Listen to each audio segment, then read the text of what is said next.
perang ini membuat kepercayaan terhadap Amerika menjadi runtuh. Kepercayaan di mana? Satu, Spanyol nggak percaya, Inggris nggak percaya, Prancis nggak percaya, Jerman juga nggak percaya. Negara-negara sekutu Arab juga wait and see. Iya. Ya memang yang sumber masalah ini ya Trump. Nah sekarang yang terbaru Kanada, karena dalam hitung-hitungan Presiden Kanada itu setiap $1 yang dihasilkan oleh Amerika itu ada 7 sen itu disumbang oleh Kanada. Nah, mulai sekarang tidak ada lagi 7 sen dalam $1 itu. Ini kan berarti perlawanan yang luar biasa dari Kanada. Trump itu sudah membawa Amerika kepada asfala safilin. Tingkat yang paling rendah gitu loh. Saya mengutip omongan Arachi, betul tadi Mas Gora bilang, ini menjadi idola karena omongannya menyejukkan, berkelas. Jadi salah satu omongan terakhirnya itu kan begini, infrastruktur yang dihancurkan bisa kita bangun menjadi lebih kuat. Tetapi momentum untuk mendisiplinkan Amerika itu tidak datang 2 kali. Ya, saya pikir ini momentum bagi Iran untuk membuat Amerika itu disiplin, jangan mengurusi negara lain, jangan semena-mena terhadap negara lain, ya urusin aja negara Anda sendiri.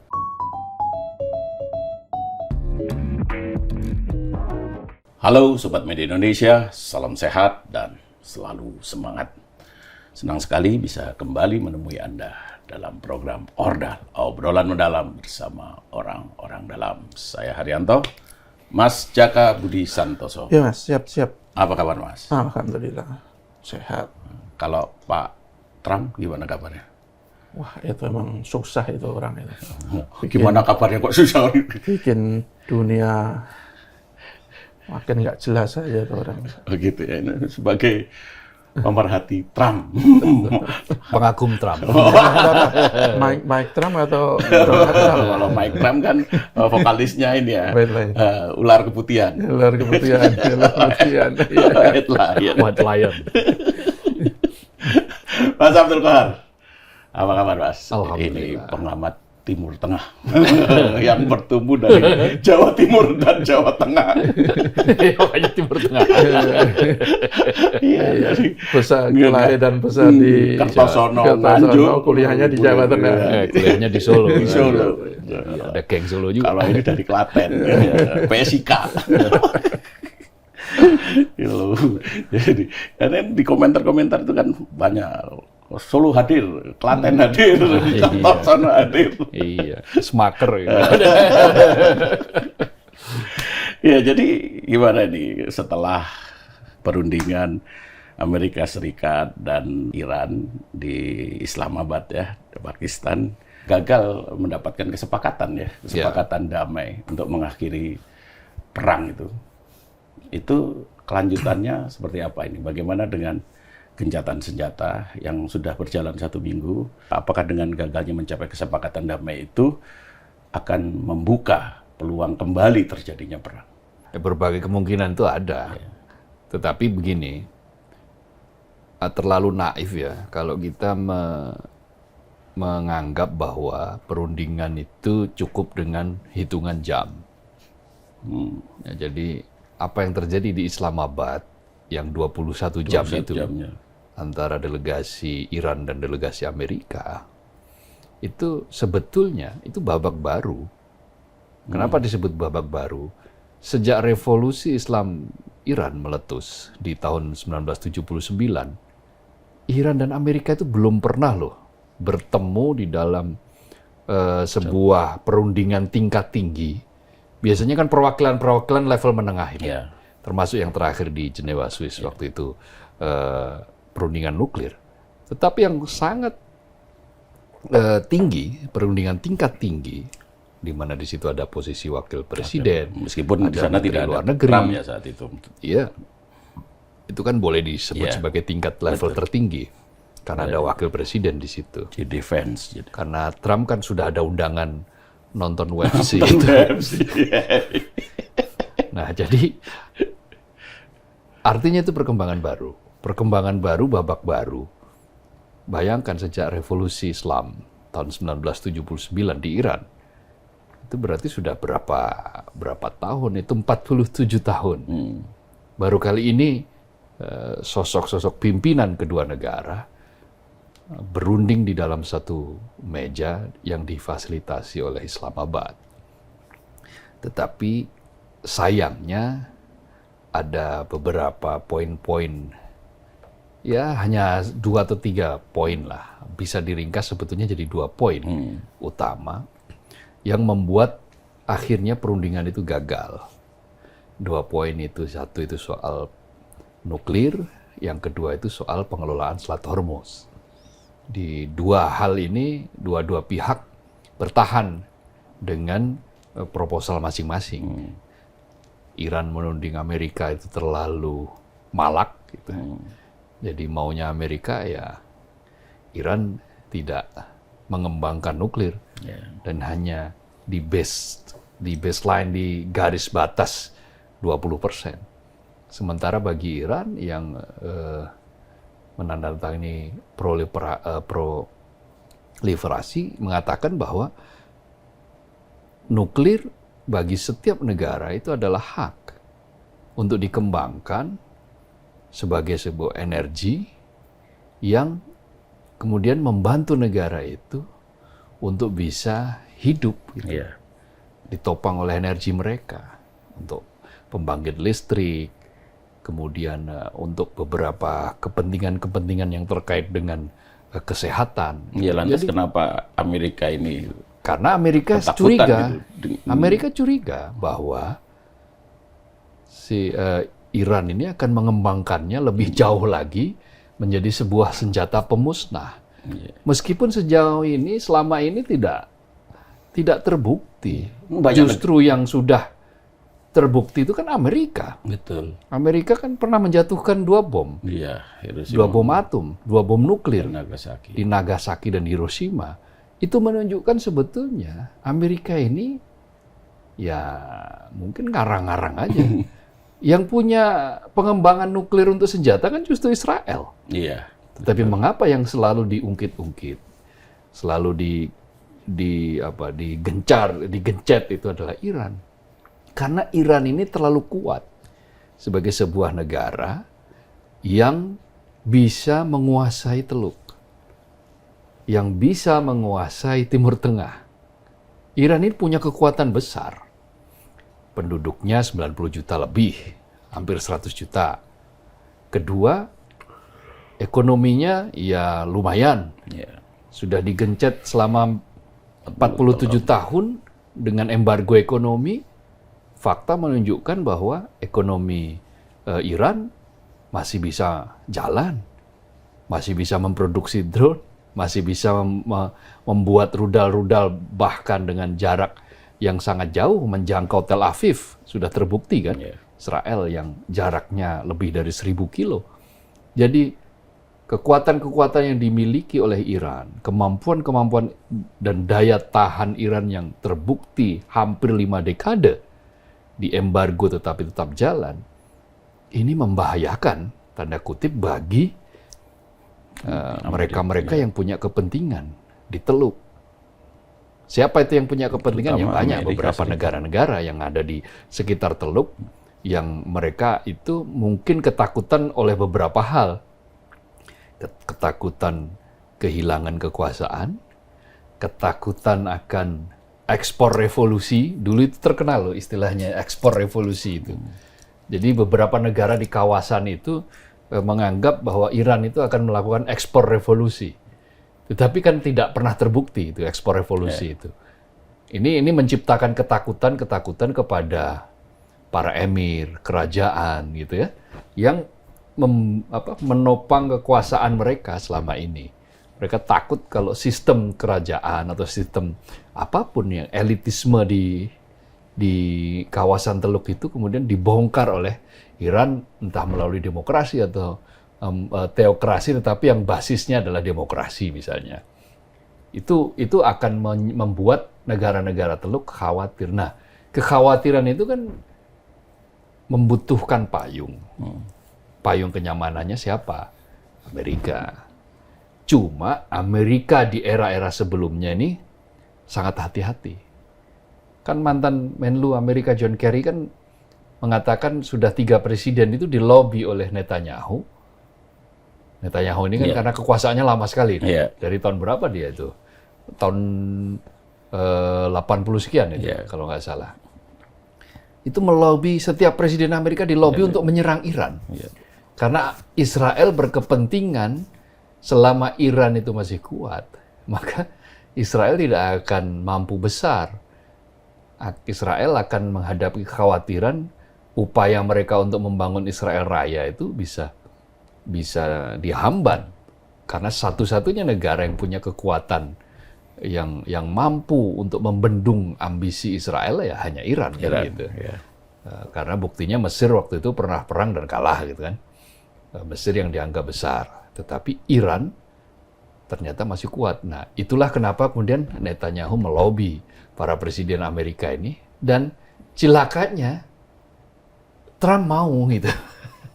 Ketika yang lain-lain itu menolak untuk menyerang Iran, Trump ternyata dalam tanda kutip ya terhasut lah. Dia terhasut oleh Netanyahu, dan akhirnya kemenangan yang digembar-gemborkan oleh Amerika atas perang terhadap Iran ini adalah kemenangan semu atau justru kemenangan palsu. Karena faktanya Amerika alih-alih menang, yang terjadi justru menanggung malu kan? Gitu. Menanggung malu. Menanggung malu. Iya, itu kan yang sekarang terjadi. Hanya 30% rakyat Amerika yang setuju perang, hanya 20% malah, gitu kan. Lalu approval ratingnya itu jatuh hingga menjadi 36%. Potensi dia nanti di pemilu berikutnya, pemilu ini, November ini, potensial kalah. Lalu belum lagi dokumen Epstein yang terus-menerus dibongkar satu demi satu. Maka apa yang dilakukan Trump ini, yang di episode sebelumnya kita bicara kalkulasi yang salah itu. Dan ternyata memang salah. Dan itu yang terjadi. Berbagai macam pidato yang disampaikan baik oleh Trump maupun, saya bilang Trump keliru Pram. Ya. Kalau Pram gubernur DKI. Mas Pram. Sama Pram. Jadi yang dilakukan oleh pidato Trump maupun Menteri Pertahanan Peter Hegseth itu, yang mengatakan bahwa angkatan udara Iran lumpuh, persenjataannya sudah musnah, sudah punah, kekuatannya tinggal 20% lagi. Nah, itu semua kebalik karena beberapa jam setelah pidato, ternyata jet tempur Amerika ditembak jatuh. Lalu pesawat siluman ditembak juga jatuh. Black Hawk juga ditembak. Helikopter Black Hawk ditembak jatuh.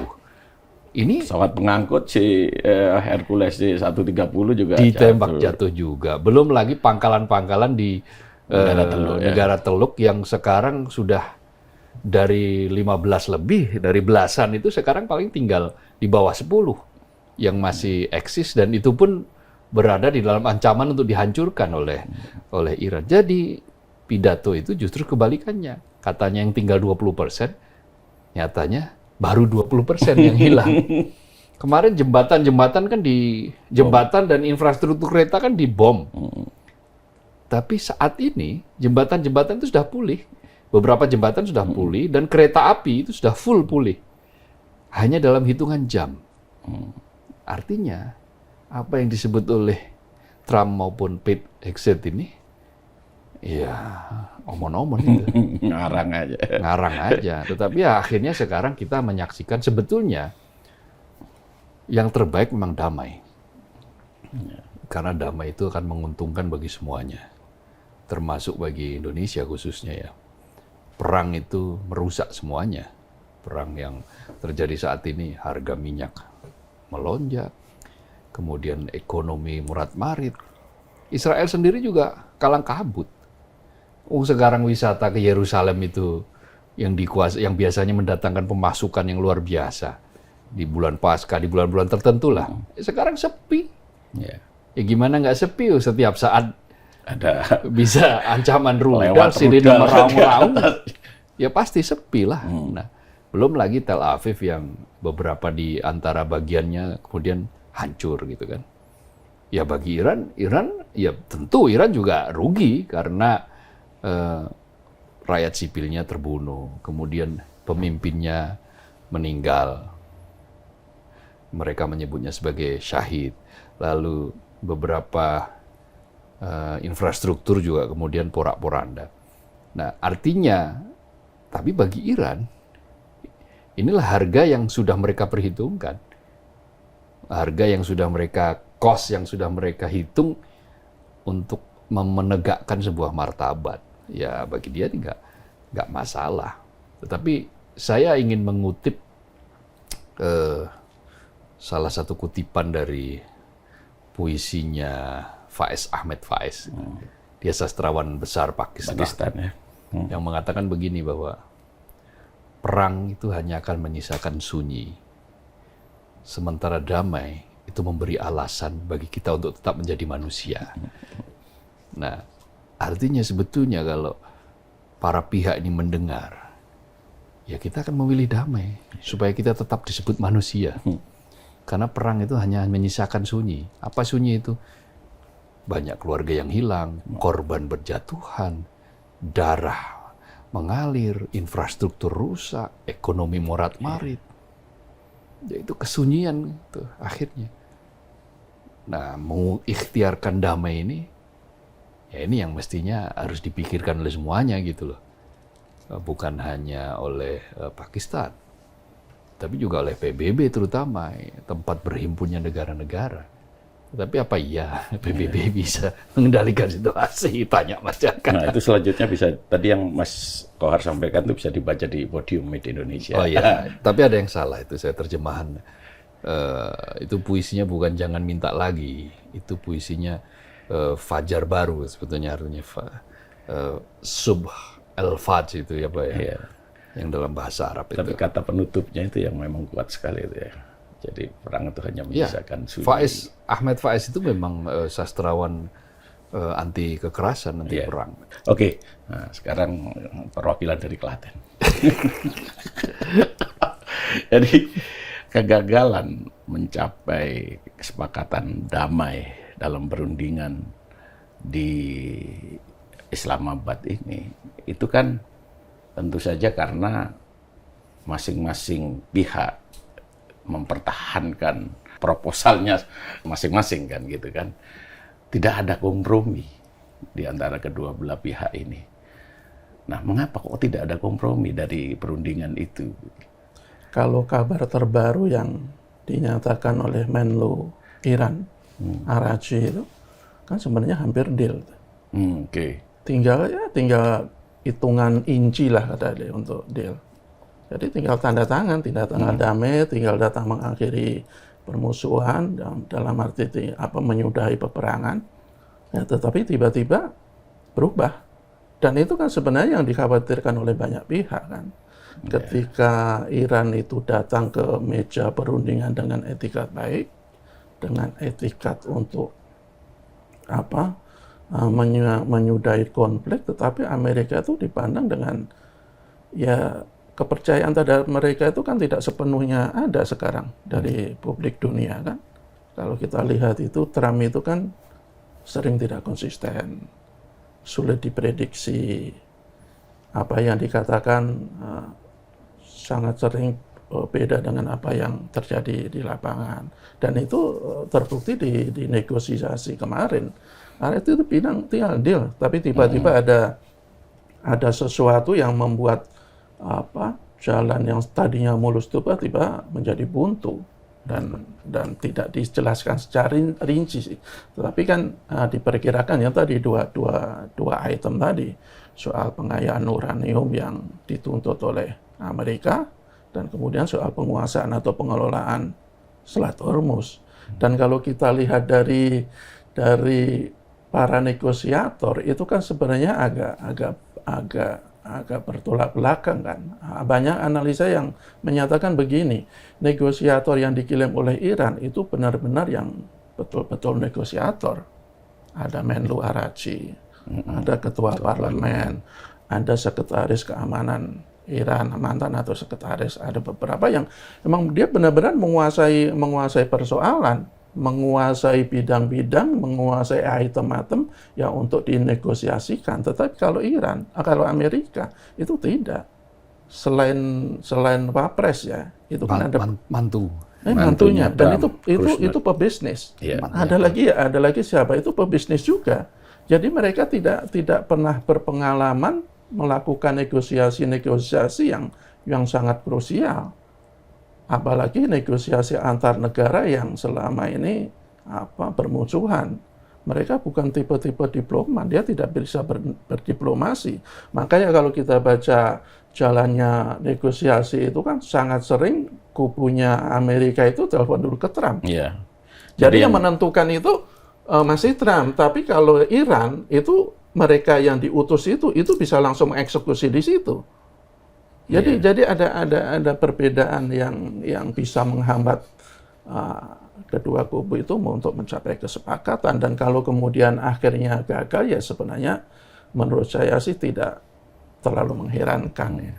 Ketika negosiasi akan berlangsung itu sebenarnya juga tidak banyak ekspektasi kok terhadap perundingan itu bisa menghasilkan sesuatu yang sangat fundamental, dan faktanya ya kita lihat sekarang akhirnya gagal. Tapi kan kalau Iran kan bilang begini, ya jangan terlalu berharap perundingan serumit ini, sekrusial ini hanya bisa dicapai dalam satu sesi. Ini baru satu sesi. Ya mudah-mudahan akan ada sesi-sesi berikutnya, meskipun kubu Amerika itu ya katanya sudah dalam tanda kutip sudah angkat tangan. Tetapi saya pikir ada kutipan dari Arachi yang sangat menarik. Dia bilang kan begini, Iran datang dengan etikat baik, tetapi Amerika ya datang dengan semangat permusuhan. Jadi ketika etikat baik itu datang, makanya hasil baik yang akan didapat. Tetapi ketika semangat permusuhan yang dibawa, ya dikhawatirkan akan ada permusuhan di babak-babak berikutnya. Artinya dalam konteks perundingan itu yang memaksakan kehendak adalah Amerika. Kalau kita lihat baca-baca dari pernyataan baik dari kubunya Iran maupun kubunya Amerika, ya sebenarnya Amerika yang ya kalau kita lihat sebelumnya kan tadinya kan ada 10 proposal yang diajukan oleh Iran kan. Dari 8 mungkin sudah ada kesepakatan atau titik temu, kan tinggal 2 atau 3 yang pertama adalah pengayaan uranium, kedua adalah pengelolaan Selat Hormuz. Dan itu sebenarnya untuk pengayaan uranium sebenarnya kan bukan isu yang baru, isu lama, dan Amerika semestinya sudah paham ya, Iran kalau soal uranium ya dari dulu kokoh pada pendiriannya. Dia tidak mau dibatasi untuk melakukan pengayaan uranium, tetapi dia juga berkomitmen untuk tidak mau membuat senjata pemusnah massal, tidak pernah punya keinginan untuk membuat senjata nuklir, dan itu sudah berkali-kali dikatakan oleh Iran, sudah berkali-kali dinyatakan kepada Badan Atom Internasional. Bahkan sebelum perang ini terjadi itu kan selalu menjadi isu-isu yang selalu diangkat oleh Amerika, selalu diangkat oleh Israel, bahwa Iran itu akan membuat senjata pemusnah massal. Ada tuduhan lagi tuh soal itu, bukan tuduhan lah. Yaitu itu yang terucap, yang tersembunyi sebetulnya tidak begitu. Katanya karena Iran itu Syiah, jadi dia pandai melakukan taqiyah.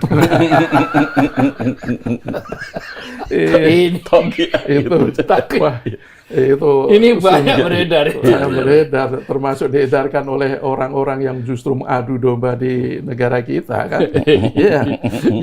Jadi saya pikir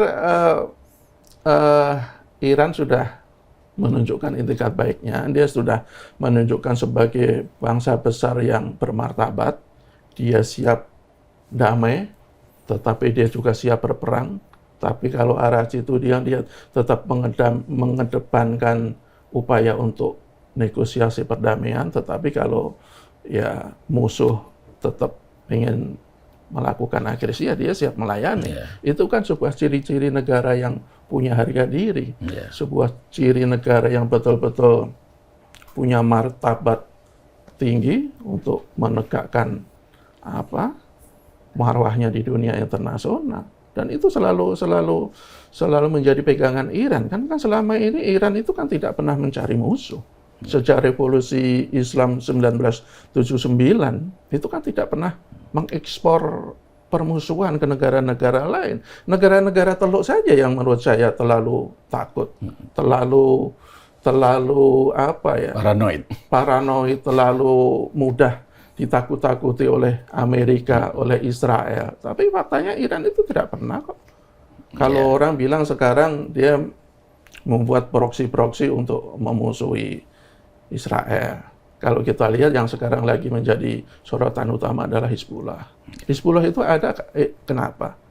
Karena Israel melakukan agresi ke Lebanon, melakukan pendudukan, melakukan penjajahan.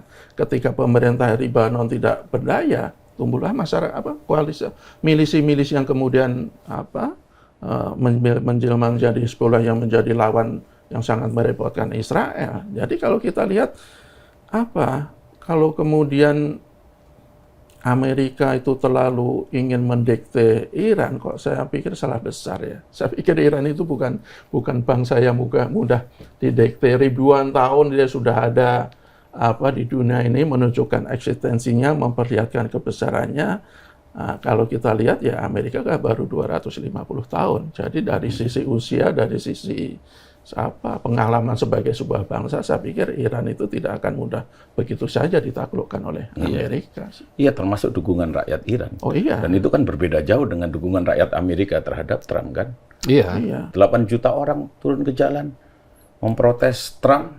Betul. Memprotes gaya kepemimpinan Trump, memprotes perang juga. Termasuk juga di Israel. Sementara rakyat Iran turun ke jalan memberikan dukungan penuh. Betul.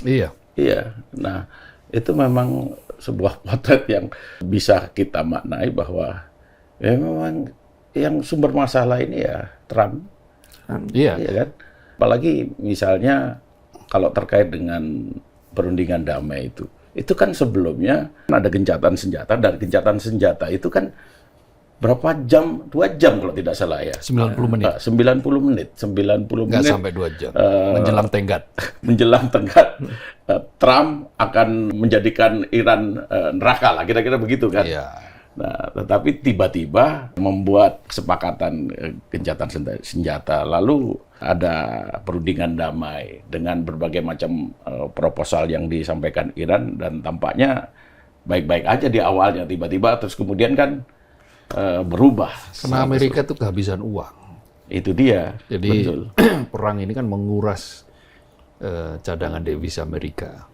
Itulah kenapa kemudian Amerika itu teriak-teriak meyakinkan negara Arab untuk ikut berkontribusi, ikut saweran lah untuk membiayai perang ini. Karena kredonya Trump itu, perang ini untuk kalian juga. Perang ini untuk melindungi kalian dari tekanan. Tapi siapa yang percaya? Bahkan sekutu terdekat seperti kayak Inggris nggak percaya.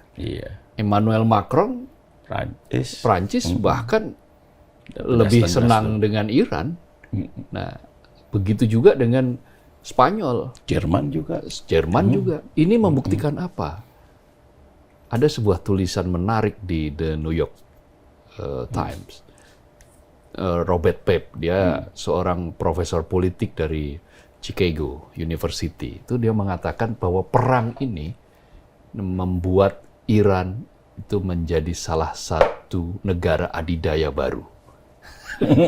Ini seorang profesor dari University Chicago loh yang mengatakan seperti itu.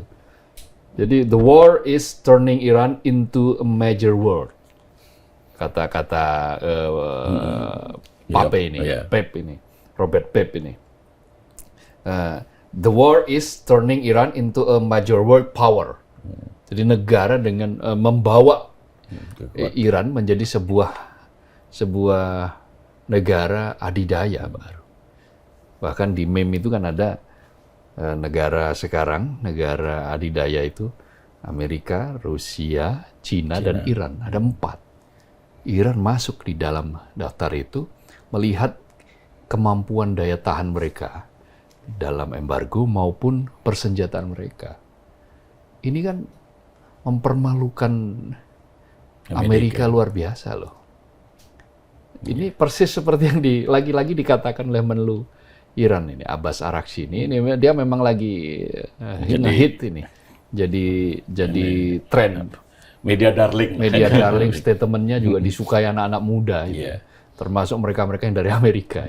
Jadi salah satu statementnya, jembatan yang dihancurkan, infrastruktur yang dihancurkan, bisa dibangun dalam beberapa jam. Atau beberapa saat. Bisa dibangun kembali intinya itu. Tetapi integritas dan kepercayaan yang hilang, itu akan sangat sulit dibangun kembali. Nah, dia sebetulnya menyindir Amerika. Perang ini membuat kepercayaan terhadap Amerika menjadi runtuh. Kepercayaan di mana? Satu, Spanyol nggak percaya. Inggris nggak percaya. Prancis nggak percaya. Jerman juga nggak percaya. Mana lagi? Negara-negara sekutu Arab juga wait and see. Melihat gitu kan. Bahkan rakyat Amerika sendiri juga tidak percaya terhadap Donald Trump. Dan mereka mengatakan ini sebagai perang yang ilegal. Perang yang sebetulnya tidak seharusnya terjadi, dilakukan oleh Donald Trump, karena menguras pajak rakyat Amerika untuk mendanai perang yang akhirnya sia-sia ini, akhirnya yang meruntuhkan Amerika. Gitu loh. Karena senjata yang canggih sekalipun toh ternyata bisa ditembak jatuh. Yang katanya pesawat siluman. Kelihatan tuh. Siluman itu kan nggak kelihatan. Siluman kok jatuh. Siluman kok bisa dibom. Itu kan namanya baru belajar jadi siluman. Siluman pura-pura itu kan namanya. Siluman. Ternyata silumin.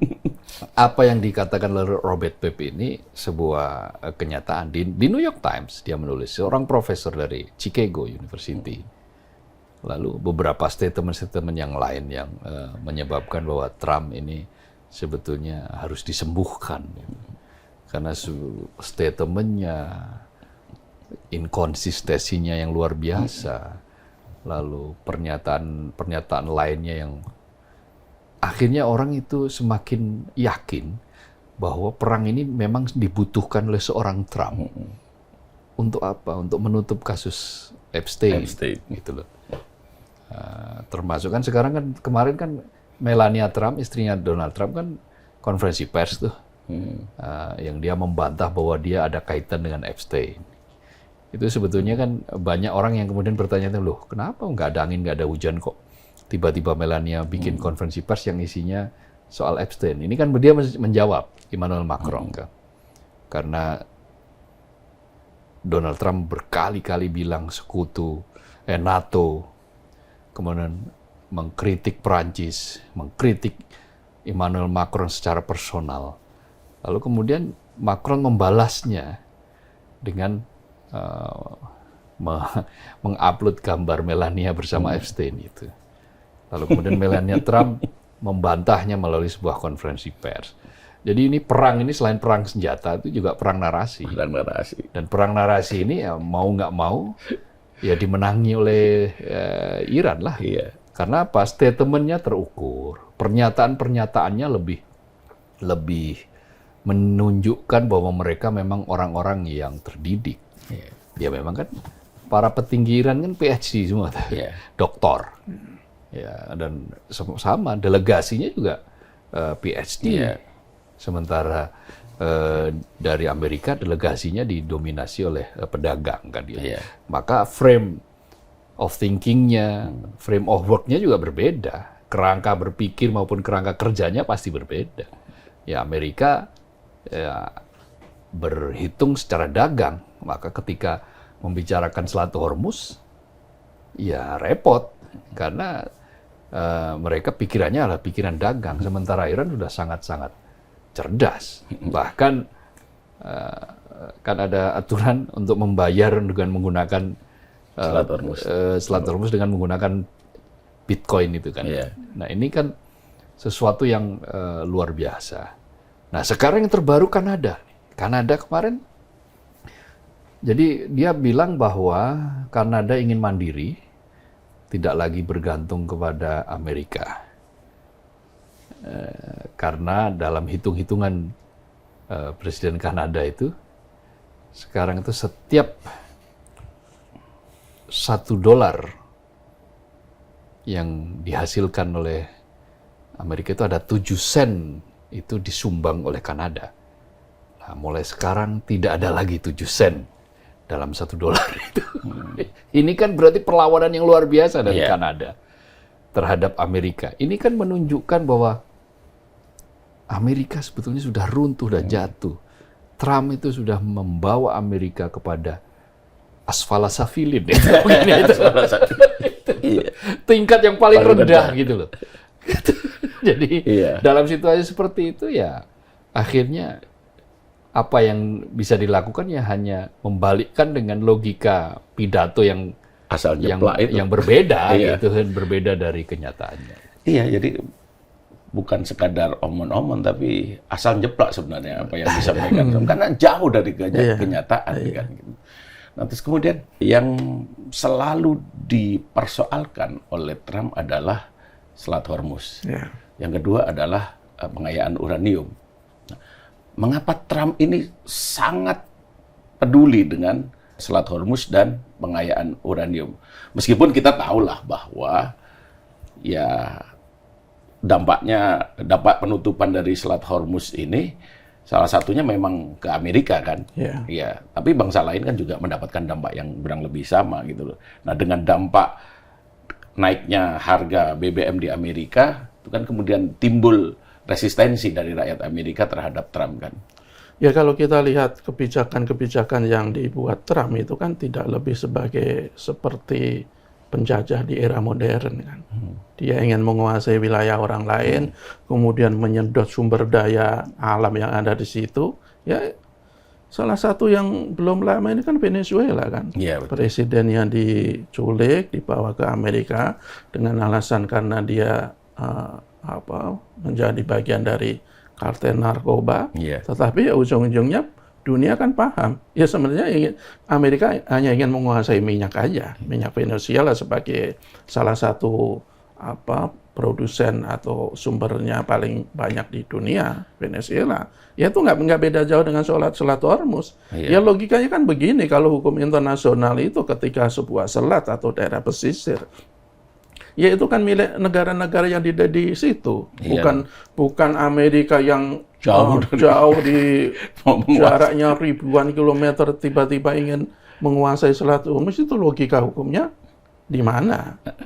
Makanya pertanyaan saya, ini nafsunya Trump atau nafsu bangsa Amerika sebagai negara adidaya? Ya saya pikir hanya sekedar nafsunya Trump. Kalau sebagai bangsa Amerika ya kita paham kan, orang mayoritas orang rakyat Amerika itu menolak agresi Amerika ke Iran. Ini kan cuma nafsunya Trump aja. Nafsu sebagai seorang ya sebenarnya kan kalau kita lihat video-video yang beredar, keinginan Trump untuk menyerang Iran itu sudah ada sejak dia berusia 40 tahun.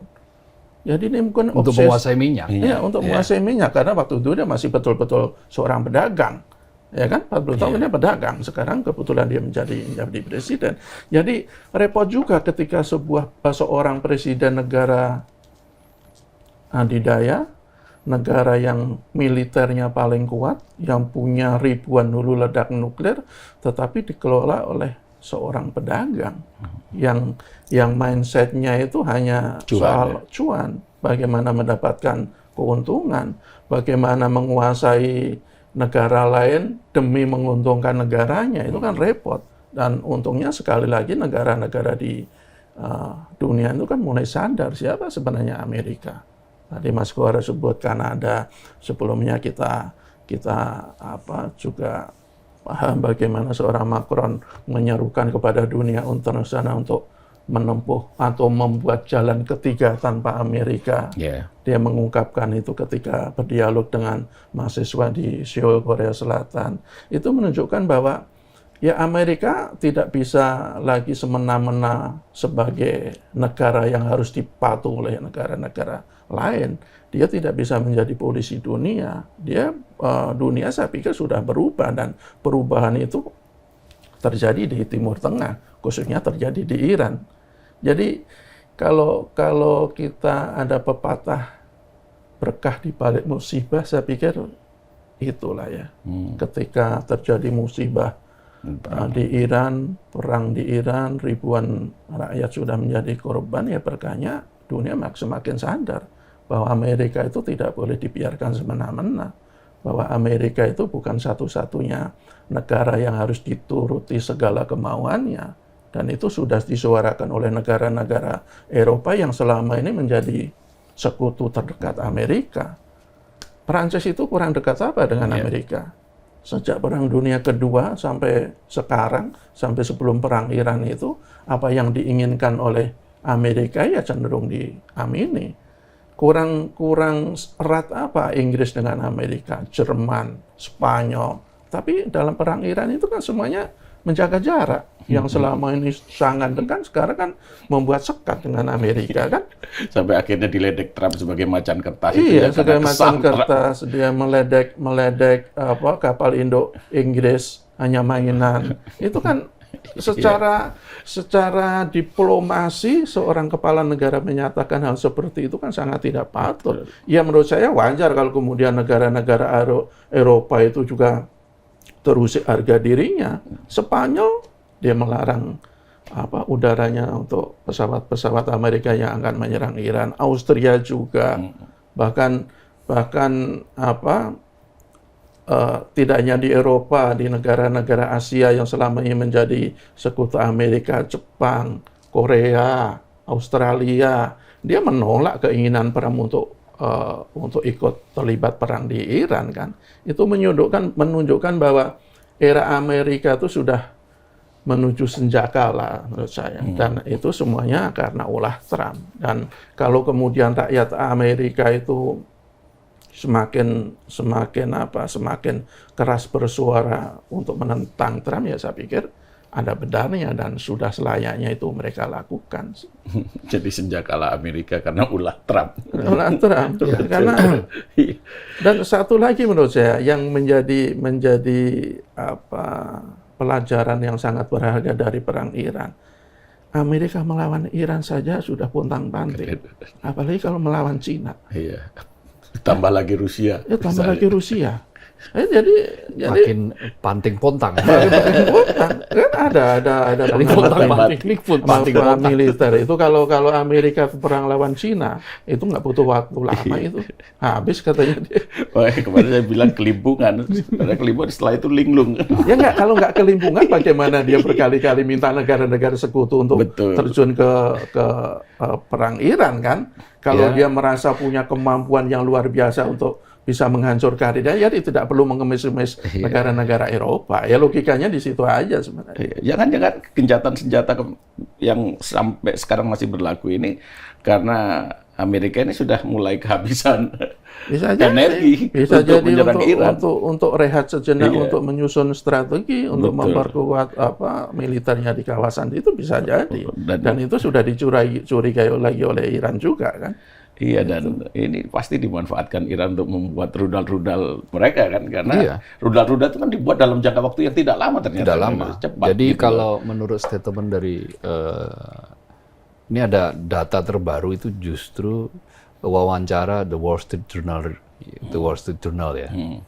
Itu mewawancarai seorang intelijen Amerika soal kebenaran apakah senjata Iran sudah musnah, sudah punah, sudah habis, sudah rontok sesuai yang disampaikan oleh Menteri Pertahanan dan Presiden Amerika. Menteri Pertahanan Amerika dan Presiden Amerika. Dan jawabannya adalah sangat mencengangkan. Apa yang Iran itu masih memiliki ribuan senjata rudal. Dan rudal-rudal yang dipakai, yang rusak di bom, itu bisa diproduksi lagi dalam waktu yang sangat cepat, dan yang rusak pun masih bisa diperbaiki. Jadi mereka itu sudah punya mekanisme yang luar biasa. Dan rudal-rudal itu disimpan di tempat-tempat yang sangat rahasia dan sampai saat ini belum diketahui oleh intelijen Amerika. Ini pengakuan sumber dari intelijen yang tidak mau disebutkan namanya. Katanya ada di kedalaman sampai 200 meter di bawah Di kedalaman 200 meter. Sementara bom bunker Amerika itu kan maksimal 60 meter. Ya. Jadi nggak sampai separuhnya. Iya, nggak sampai separuhnya. Maka itulah yang menyebabkan pihak Amerika itu sekarang mulai berhitung secara cermat. Belum lagi tekanan di dalam negeri yang menyebabkan Donald Trump mulai kebingungan ini. Dia tadinya kan berharap mengganti rezim Iran akan cepat dengan rakyat Iran yang marah. Dia kira rakyat Iran marah pada para pemimpinnya, ternyata enggak. Itu hanya secuil ada yang menghendaki kebebasan seperti kayak zaman Shah Reza Pahlavi ada. Tetapi itu jumlahnya sangat-sangat minor. Mungkin nggak sampai 5% ya katanya. Termasuk para diaspora. Ya buktinya malah jutaan orang itu memperingati 40 hari meninggalnya Ali Khamenei, Ayatullah Ali Khamenei. Jadi ini kan menunjukkan bahwa apa yang digambarkan oleh Donald Trump tidak terjadi di lapangan. Yang dia bisa meratakan Iran dalam waktu 4 jam katanya. Sekarang sudah berubah jadi 1 malam. Jadi 4 jam ke 24 jam ya naik berapa kali lipat itu. Nanti besok ngomong berapa bulan lagi gitu kan. Artinya terlalu banyak akrobat yang narasi yang disampaikan. Yang ujung-ujungnya sebetulnya satu. Amerika itu ingin mengamankan pasokan energi dalam negeri. Bagaimana tidak ingin mengamankan pasokan energi dalam negeri? Mari kita bicara data ya. Konsumsi minyak Amerika Serikat itu 20 juta barrel per hari. 20 juta lebih, 20,2, 20,6 sampai 20,6 juta rata-rata. 20,2 juta barrel per hari. Sementara produksi minyak Amerika Serikat itu maksimal hanya 13 juta barrel per hari. Apa itu artinya? Dia butuh mengamankan 7 juta barrel per hari untuk konsumsi minyak. Nah dari mana? Ya macam-macam. Dari Arab Saudi, termasuk dari wilayah-wilayah yang selama ini harus melalui Selat Hormuz. Nah, kalau Selat Hormuz itu dikuasai oleh Amerika, dikendalikan oleh Amerika, ya Amerika tenang, aman. Kenapa Trump itu mencokok Maduro? Ya, karena itu karena ingin menguasai pasokan minyak dari Venezuela sebagai negara dengan cadangan minyak terbesar di dunia. Hanya memang minyak Venezuela itu terkategori minyak yang heavy. Minyak heavy itu masih membutuhkan teknologi lagi, biaya lagi untuk diekstraksi menjadi bahan bakar. Jadi memang nggak kurang efisien. Tapi kalau Iran, minyak daerah Arab, itu kategorinya kategori yang ringan, light, yang pokoknya taruh di kilang, diproses di kilang sudah bisa langsung menjadi bahan bakar. Inilah yang menyebabkan Amerika sangat ambisius untuk mengatur Selat Hormuz, menguasai Selat Hormuz. Nah, dia juga bersaing dengan Cina. Tiongkok juga butuh untuk mengamankan energi mereka. Kenapa? Ya karena konsumen minyak terbesar kedua setelah Amerika adalah Cina, Tiongkok. 16 juta barrel per hari itu dibutuhkan oleh Tiongkok sebagai konsumsi minyak. Sementara Tiongkok itu hanya mampu memproduksi 6 juta barrel per hari. Itu berarti kan dia butuh 10 juta barrel per hari yang diimpor. Maka ya dari mana ya membuat kesepakatan. Selama ini dia bisa mengamankan dari Venezuela dan dari Iran berapa. Nah, kalau kemudian nanti itu Venezuela sudah dikuasai Amerika, kemudian Iran dilumpuhkan oleh Amerika, maka gampang Amerika yang bisa menekan Tiongkok kan dari minyak. Jadi ini politik minyak juga bermain di dalam perang ini. Tapi sayangnya skenario Trump itu gagal total. Sebuah skenario yang disusun lama tapi serampangan. Tidak memperhitungkan hal-hal detail. Maka yang terjadi alih-alih menguasai Selat Hormuz, yang ada justru makin membuat Iran kian berjaya. Kian dia bisa mengatur karena negara-negara Eropa itu sekarang negosiasi Selat Hormuznya langsung ke Iran. Mungkin dulu melalui Amerika dulu, sekarang enggak. Melalui Iran, satu persatu boleh lewat, ya boleh ini, mana yang boleh, mana yang enggak. Yang terakhir ini kan setelah perjanjian gagal ini kan dibatasi lagi hanya 12 yang boleh melintas. 12 kapal yang per boleh hari melintas per hari. Saya baca dari media Indonesia hari ini. Betul. Di teks foto ada kalau nggak salah ya. Bukan, Atau di headline-nya, di body text itu loh. Jadi dari situ saya kira apa yang dilakukan oleh Trump ini tidak lebih dari urusan dagang, urusan minyak. Yeah. Plus ya kalau uranium itu kan juga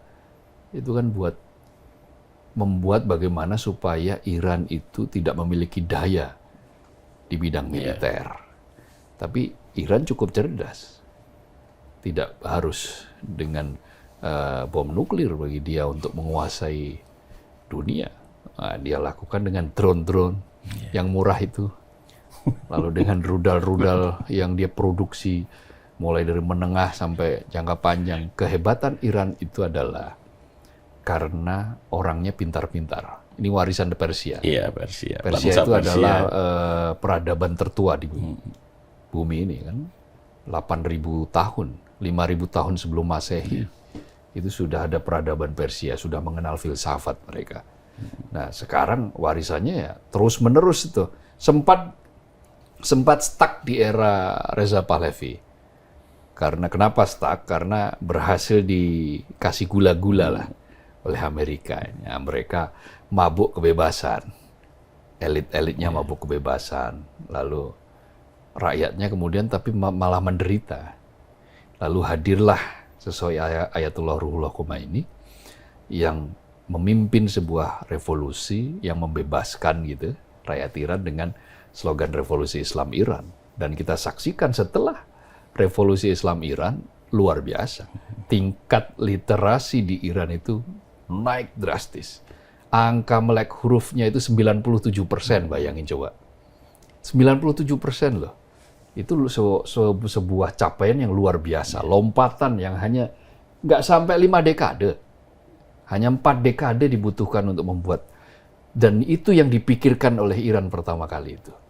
Orang dengan literasi maka orang akan punya kepandaian. Akan punya kecerdasan. Sehingga ketika dia mengatur, ya hasilnya ya seperti yang kita saksikan sekarang.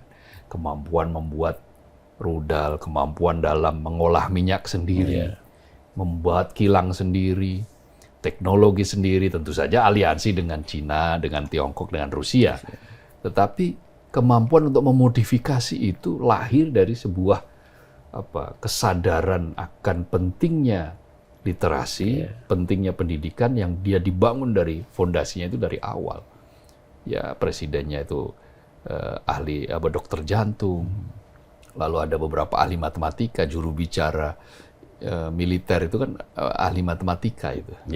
Jadi perpaduan antara matematika, kesehatan, filsafat, agama menjadi satu, ideologi. Jadi itu adalah sebuah kombinasi yang luar biasa. Maka di episode sebelumnya kan saya pernah mengatakan kalau menurut ukuran standar Bank Dunia, jumlah angka kemiskinan di Iran menurut standar PPP, Purchasing Power Parity, kemampuan daya beli, itu cuma 22% standar Bank Dunia. Ya Indonesia kalau standar Bank Dunia 68% makanya. Artinya 22% berbanding 68 itu kan berarti dia 6 kali lipatnya lebih hebat dari Indonesia. Di Iran tidak ada orang yang kaya, sangat kaya sekali. Tapi nggak ada juga orang yang miskin banget, nggak ada. Ada tempat umum. Nggak ada tempat umum. Ya, listrik gimana? Sebulan 10.000 perak. Betul. BBM juga sangat murah. BBM murah itu kan mereka cadangannya besar, produksinya bisa 4,5 juta barrel, sementara konsumsinya hanya 2 juta barrel. Dan itu betul-betul dimanfaatkan untuk rakyatnya. Betul. Kan? Dan itulah yang membuat Iran itu menjadi bangsa yang mandiri kan. Bahkan sekarang sudah mulai ada yang menyebut Iran ini sebagai bangsa yang adidaya. Ya itu tadi. Itu tadi kan. Robert Pape itu dari di New York Chicago, Times Nulis di New York Times, Iya. Chicago University. Kan Trump juga mengklaim ya bahwa sudah mengirimkan kapal penyapu ranjau dan sudah membersihkan ranjau-ranjau yang ditanam oleh Iran. Nah, apakah klaim itu betul? Agak susah ya kita Dibantah lagi oleh Iran. Dibantah lagi. karena Kan? begitu banyak klaim yang dilontarkan Amerika, tetapi kan tidak sesuai fakta di lapangan. Tapi begini loh, kan selama ini ketika Iran itu tidak diusik, dia juga tidak mempersoalkan Selat Hormuz kan? Ya semua kapal dibiarkan bebas lalu lalang, tidak pernah diganggu. Tetapi ketika Iran diserang, ya menurut saya sih wajar-wajar saja kalau kemudian dia menggunakan wilayah terdekatnya sebagai senjata, bagian dari senjata. Ya mungkin Amerika punya kekuatan militer yang canggih-canggih, tetapi Iran punya kekuatan yang tidak kalah dahsyat, yaitu Selat Hormuz. Saya pikir kalau Amerika kemudian dia mundur, saya pikir Iran dengan pelan tapi pasti juga akan kembali membebaskan Selat Hormuz kok. Iran saya pikir bukan negara yang ingin menguasai wilayah yang berpengaruh terhadap dunia internasional secara semena-mena, dan itu sudah mereka tunjukkan berpuluh-puluh tahun sejak dulu kan. Jadi sebenarnya kunci agar di Timur Tengah itu stabil menurut saya itu ada dua. Pertama adalah Israel. Kalau Israel itu tidak lagi menjajah Palestina, dia dengan kebesaran hatinya, meskipun saya juga ragu apakah dia masih punya hati, mundur dari wilayah-wilayah pendudukan di Palestina, saya pikir eskalasi itu akan dengan sendirinya akan mereda. Saya pikir Iran juga tidak akan terlalu menjadikan pemusnahan Israel itu sebagai harga mati. Ketika Israel tidak lagi menjajah Palestina, tidak lagi melakukan genosida di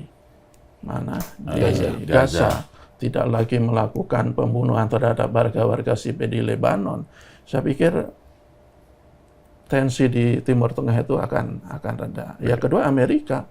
Kalau Amerika itu tidak ingin terus-terusan menunjukkan dominasinya atau nafsu penguasaan terhadap Timur Tengah akan adem saja. Kalau dia menarik semua pasukannya di wilayah-wilayah atau di pangkalan-pangkalan militer yang tersebar di negara-negara Teluk, itu tensi akan turun. Saya yakin itu. Tetapi kan selama ini kan dua penyebab ini kan ya selalu ingin menunjukkan dominasinya. Israel tidak peduli dengan seruan internasional, tidak peduli dengan puluhan resolusi PBB agar dia meninggalkan wilayah-wilayah pendudukan. Sementara Amerika selalu melakukan hak veto ketika dunia ingin menekan Israel. Ya akhirnya berlarut-larut. Dan salah satu atau mungkin satu-satunya negara yang ingin melawan dominasi itu ya Iran di negara Timur Tengah. Ya semua negara-negara itu kan sudah tunduk sama Amerika, sudah bersahabat dengan Israel, Arab Saudi, Kuwait, Irak. Kalau Irak sebagian masih masih banyak juga yang anti Israel. Kemudian Uni Emirat Arab, hampir semuanya itu masih tunduk pada Amerika dan bersahabat dengan Israel. Ya saya pikir harapan satu-satunya Iran. Sekali lagi ini bukan soal agama. Banyak loh yang justru mabuk agama kan. Dia bersenang-senang ketika Lebanon diserang oleh Israel, ketika ribuan warga sipil meninggal. Padahal tahu nggak, Lebanon itu 40% penduduknya adalah Kristen. Bahkan presidennya itu harus beragama Kristen. Jadi mungkin ini kita kasih pemahaman juga ke orang-orang yang mabuk agama tadi kan. Mungkin yang terakhir begini, sekali lagi saya mengutip omongan Ar-Razi, betul tadi Mas Gora bilang, ini menjadi idola karena omongannya menyejukkan, berkelas. Jadi salah satu omongan terakhirnya itu kan begini, infrastruktur yang dihancurkan bisa kita bangun menjadi lebih kuat. Tetapi momentum untuk mendisiplinkan Amerika itu tidak datang dua kali. Ya, saya pikir ini momentum bagi Iran untuk membuat Amerika itu disiplin. jangan mengurusi negara lain, jangan semena-mena terhadap negara lain, ya urusin aja negara Anda sendiri. Saya pikir negara akan lebih damai daripada sibuk mengurusi negara-negara lain. Saya pikir itu. Tapi tetap ingin perang segera berakhir kan? Oh iya, tapi Iran kenapa dia menolak mentah-mentah tuntutan Amerika, berarti mereka masih siap untuk perang. Yeah. Kalau dia sudah merasa tidak punya kekuatan lagi, saya pikir dia akan turut aja dengan keinginan Amerika dalam negosiasi kemarin. Enggak, maksud saya Mas Jaka tetap ingin perang segera berakhir. Oh iya, tapi Iran yang menang. Iran yang menang ya. Iya. Kenapa itu? Ya, karena Pelajaran buat Amerika. ya, buat Amerika itu. Kalau Arachi bilang untuk agar Amerika itu disiplinkan Amerika. Itu maksudnya. Ya. Ada yang ditambahkan, Mas Gohar? Ya, apa yang dikatakan oleh sastrawan Ahmed Faiz itu benar adanya. Bahwa perang itu hanya menyisakan sunyi, sementara damai itu memberi alasan bagi kita untuk tetap menjadi manusia. Nah, dengan begitu, maka harkat, martabat, peradaban kemanusiaan itu masih tetap hidup dengan damai. Maka apa yang disampaikan oleh juru bicara Menteri Luar Negeri Iran, yang mengatakan bahwa Iran sama sekali tidak menutup pintu-pintu bagi perundingan perdamaian, itu sangat patut untuk diapresiasi. Sementara di pihak lain, apa yang disampaikan oleh delegasi Amerika yang selalu bernada ancaman demi ancaman, tentu itu ya harus disikapi secara kritis agar tidak senantiasa diproduksi gitu loh. Jadi sudahlah, Amerika itu sudah kehilangan muruahnya sebagai negara adidaya, bahkan ini diakui oleh orang Amerika Serikat sendiri. Nah, bagi kita ya, kita tetap bahwa naluriah atau secara hati kecil setiap manusia itu menginginkan perdamaian. Nah, itu pula yang diinginkan oleh semua manusia di kolong langit ini. Mereka mendambakan perdamaian, pasti tidak menginginkan perang gitu. Jadi siapa yang menyulut perang dia harus mengakhiri dengan cara kalau ini akui bahwa langkah yang mereka lakukan salah gitu. Tapi apakah Trump mau mengakui itu? Ya, saya kira Trump agak sulit mengakui itu. Tetapi ya biarlah ini menjadi sebuah tindakan saja. Dan selalu pola-pola yang digunakan oleh Trump kan seperti itu. Menang, akan mengubur Iran hanya dalam satu malam, dan seterusnya. Semakin sering itu diproduksi retorika seperti itu, semakin dunia kehilangan kepercayaan dan semakin menunjukkan betapa rapuhnya seorang Donald Trump.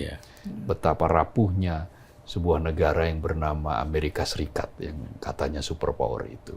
Saya pikir kan seluruh dunia pengen damai ya, pengen perang di Iran itu berakhir. Cuman kayaknya ada dua pihak yang ingin perang itu berlanjut.